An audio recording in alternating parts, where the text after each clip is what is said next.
પાલીતાણા તાલુકાના ડુંગરપુર ગામમાં જાણવા મળેલ વિગત મુજબ ઝરખનો હાહાકાર 2 દિવસમાં 3 લોકો ઉપર હુમલો, જેમાં અનવર ખાન, હેમાંગ, પ્રવીણભાઈ તેમજ અરુણભાઈ રામાભાઈ દેવીપૂજક ઉપર હુમલો કરાતા પાલીતાણાના ફોરેસ્ટ ડિપાર્ટમેન્ટ દોડતું થયું.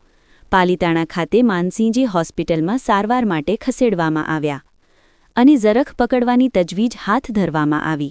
એપીએન અસુલ ન્યૂઝ, આરબી રાઠોડ, પાલીતાણા.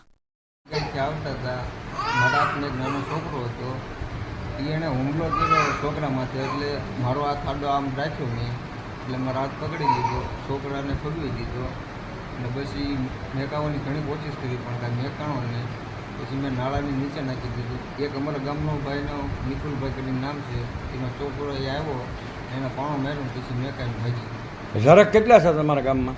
ઝરખ એ અમે એક ભાડ્યું છે, બીજા કેટલા હોય તો મને ખબર નથી. આ સિવાય તમારા ગામમાં બીજા જંગલી જનાવરોનો ત્રાસ ખરો કે? બીજું અમને કાંઈ ખબર નથી. આ પહેલી ફેરી આમને સામને થયું. હું પ્રવીણભાઈ દેવજીભાઈ સોલંકી, મારો છોકરો ત્યાં રમતો હતો, ઝરખ આવી એને પકડી ગયું. ગામમાં જ છે? ગામમાં નિશાળવાળી શેરીમાં.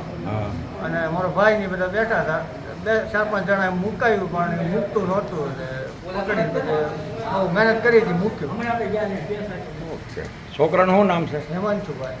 હેમાંશુ.